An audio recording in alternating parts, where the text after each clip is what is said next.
That's Nick. And that's Joseph. And today we're here to talk about Free Guy. I believe it's the 14th film directed by Shawn Levy, which is finally being released. It was a Fox property that Disney, of course, is now putting out August 13th, 2021. I don't want to have to pull 14 images, but what are this person's biggest films that I would know? The Night at the Museum films. Okay. Date Night with Tina Fey and Steve Carell. This Is Where I Leave You, which I really didn't like. And a film that I actually remember having fond memories over was Real Steel. Has produced a lot of things, did a bunch of episodes of Stranger Things, blah, blah, blah. But because of his resume and Ryan Reynolds, I really had very low expectations for this film. I really like this movie. I'm happy to say that I was very pleasantly surprised, yeah. Ryan Reynolds serves one thing, and I happen to really like that thing. So if you like Ryan Reynolds for the thing he does, then I think you will also really like this movie. Right. It's just, what he does is charming, kind of in that whole Hollywood matinee idol way where all of those old people did the same thing over and over again. But he doesn't work all the time. But in this, I thought... Okay. The basic story is about... It's pretty involved, but I found it easy to follow. But to try to explain, there's a lot. So I'm going to try to keep it basic. It's about a video game called Free City. And within this game, I'm not a gamer, so a lot of the lingo I don't know, but NPCs are non-player characters. I believe so. So the background characters that don't have anyone controlling them. So in Free City, there are these non-player characters, and one of them is a guy named Guy, played by Ryan Reynolds. So we find Guy just going through his normal day within this video game when he spots another character who is an actual player. So someone in the real world is controlling this player, and he falls in love with her.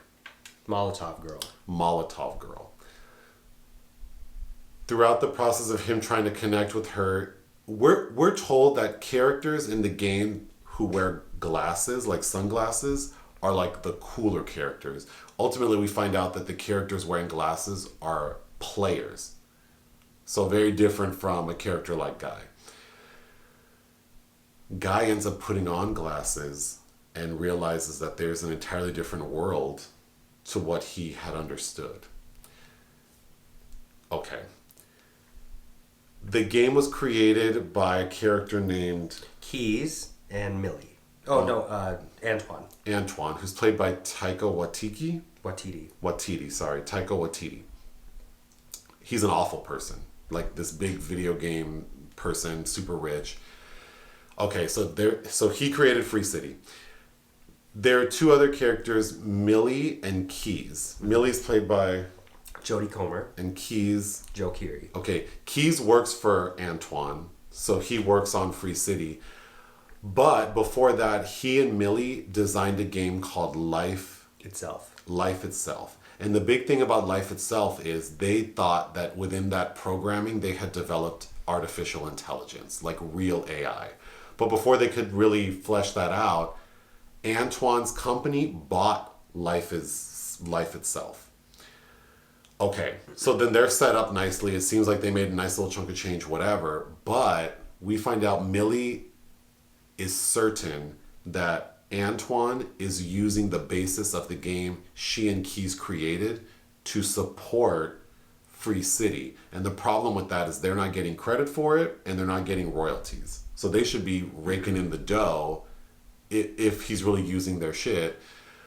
So Millie, is Molotov Girl. Mm-hmm. And she's playing the game trying to find clues to prove that he's using Life Itself to support this game.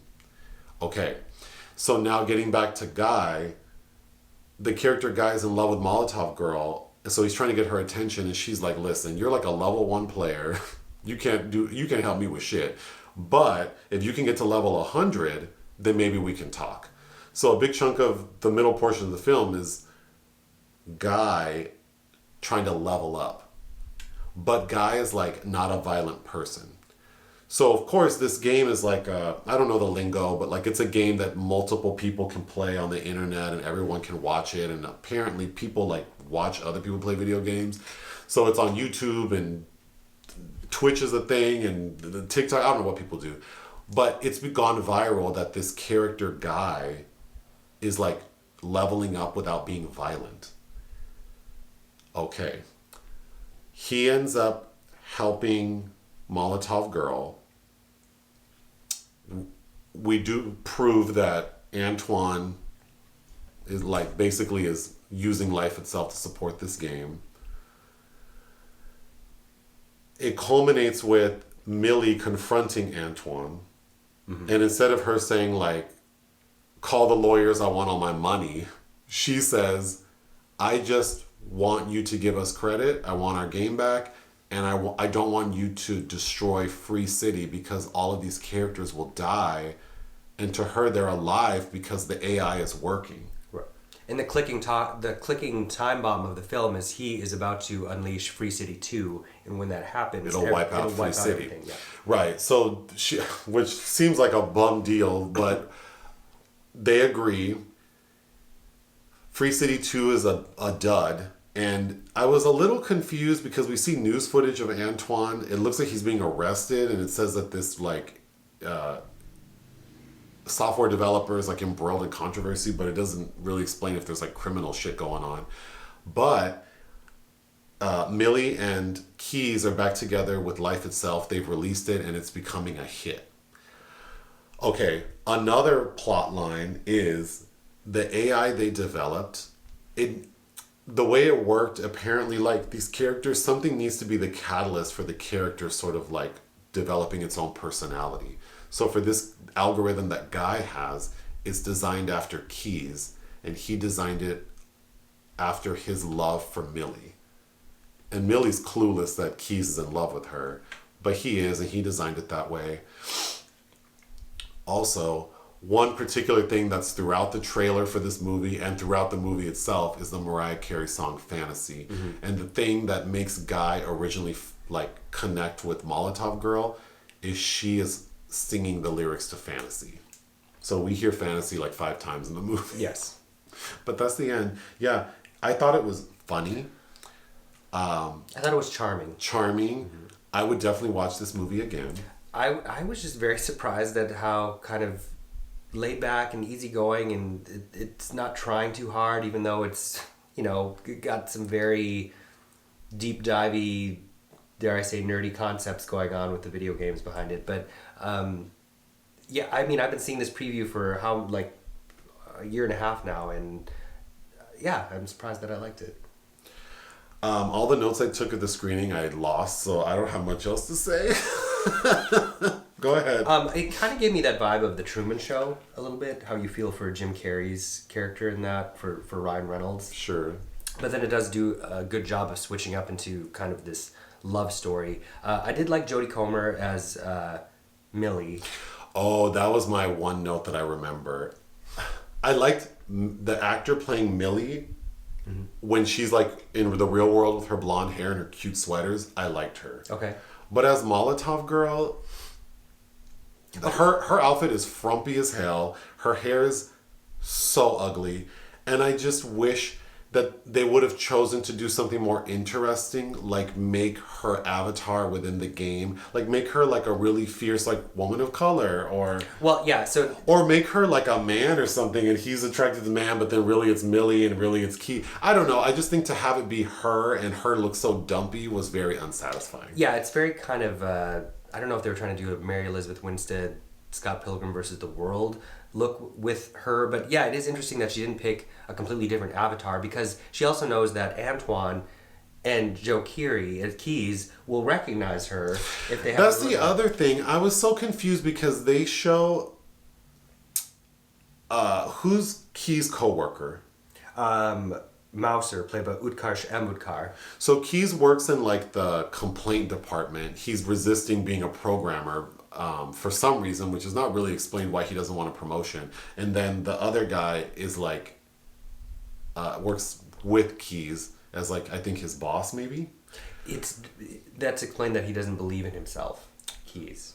That's fine. So there are several scenes where we see them digging into the coding and the software and all the words and ones and zeros, whatever, and they seem to be able to really get into the game and understand what's happening. But I don't understand how they wouldn't recognize that. Yes. Yeah, like you said, that this person, Millie, because how's she paying to be in the game? Like, does she have an alternate name that she's paying? I feel like, because Antwan knows Millie, he calls her out by her first and last name. So, yeah, it's weird that she would then choose an avatar that appears to be like her. And, like, it didn't seem as covert as I think it needed to be, knowing that these gamer guys know how to get in there and figure shit out. Well, because I think that they were they decided to go with Comer playing both of those, like her own avatar, because the Ryan Reynolds guy is supposed to be stimulated by the sight of her, but really it is the song. So I don't. But it's the song, and then I think, yeah, like, it doesn't look exactly like her. You had to tell me it was the same actor, because she looks so damn terrible as Molotov Girl. I didn't recognize them as being the same person. So they could have done her better. So it was written by Matt Lieberman, who wrote the Christmas Chronicles with Kurt Russell, that I haven't seen either one, and Zach Penn, who wrote or several X-Men films, and 2 other films in his past filmography. I think feel very familiar to Free Guy. One was his debut script, which was for Last Action Hero with Arnold Schwarzenegger, which was a huge flop, if you remember, from the early 90s. No. And Taika Waititi makes a Schwarzenegger joke. Oh, that's in right. this film. But also Zach Penn wrote Ready Player One. Okay. For Spielberg, which is all about avatars, like the whole thing with Lena Waithe in that film, for instance. Yeah, it was a missed opportunity for me. The Molotov Girl just looks like a really frumpy, what's that store, that Hot Topic? It looks like she went ham at Hot Topic. I had clothes from Hot Topic. Anyhow, I think that Comer is pretty good. I think she has chemistry, particularly with Ryan Reynolds. You did? Yeah, they have. And then I really liked when. I think his charm balances out the fact that she seems kind of flat and frumpy. I mean, the scene where he tells her that I'm a love letter to you, and the author is out there in the real world. Yeah, that was him. Sure. And even when she tells him, the scene where Molotov Girl tells Guy, like, you're not real, this shit is a game, and if they pull the plug, you're gone. His reaction is really what made, because he gets upset. I also liked Lil Rel. Buddy. Because usually he's kind of, I mean, I love him in Get Out, but he is sometimes used in ways that are like, oh, you're just there for the comic relief. But I thought he had 2 really good emotional scenes. So Guy works at a bank, and his best friend is Buddy, played by Lil Rel Howery. And Buddy is a security guard, and every day they get robbed, like multiple times a day, but that's just the game. And they have such a sweet relationship. And I'm not convinced that Buddy wasn't maybe gay. Well, so they have developed, this is Antwan's idea, to counter Blue Shirt Guy with a roided out kind of Wreck-It Ralph version of Ryan Reynolds that isn't ready to be debuted, and they shove him in the game at the end. Okay. Remember, he's got like half a brain because Lil Rel is touching his pecs. There's a scene where, Lil Rel is like very fixated on touching the man's body, and then he... At a point, we think Lil Rel's character has died, but then he comes back. And he talks about how he got to ride like a centaur and how much he loved that. That seemed very gay to me. But yeah, I really enjoyed that character. I thought it had some really interesting statements about our need for violence in video games and kind of humanizing like an NPC in ways that, wasn't unlike Who Framed Roger Rabbit, and kind of like that sick feeling you get watching the tunes get wiped out. Yeah. I think that it's making interesting statements about that. I don't know that I believe that, especially in the US, there's a world that's going to just want this game where they can't exact that kind of violence. But the soundtrack's interesting as well, besides Mariah Carey's song, which I did rediscover kind of an affinity for that track. But the Humpty Dance is in there. Just interesting score choices. And Alex Trebek, who's dead now, makes a cameo. And then Channing Tatum. Yeah. Had kind of a funny little scene. Yeah, because the real world player whose avatar looks like Channing Tatum, I thought that was funny. Another note I remember having is it does have a lot of good music, but the one song I felt was missing was when Guy has to level up, like that long ass montage. I was so surprised they didn't have Sierra's level up as the song playing. Yeah, that is odd that that's not in there. I also think there's a wasted subplot with Mouser, played by Utkarsh Ambudkar, who had a really good supporting role in Brittany Runs a Marathon. But he is just there for a matter of convenience. Yeah, because his character initially seems annoyed by Keys, and then at the point where he has to sort of, when that character, Mouser, has to risk it all with Antwan to like sort of save Keys, he does, and he says like, I got his back or something, and then at the end of the film they end up working together. I didn't see how that transition happened. And I think it's also because Joe Keery is kind of in that Baxter role as the second male lead that doesn't... It's really Jodie Comer and Ryan Reynolds. I think I liked him a lot more than you as Taika Waititi as Antwan. Well, the character is so obnoxious and he does a very good job with it. Mm-hmm. It did get grating at moments, but you know, I'm sure Taika's pulling that from personal... Probably. So, you know, he did a great job. I thought he was funny. What would you give this film? 3 out of 5. I would give it 3.5 out of 5. Anything else? No. Bye. Bye.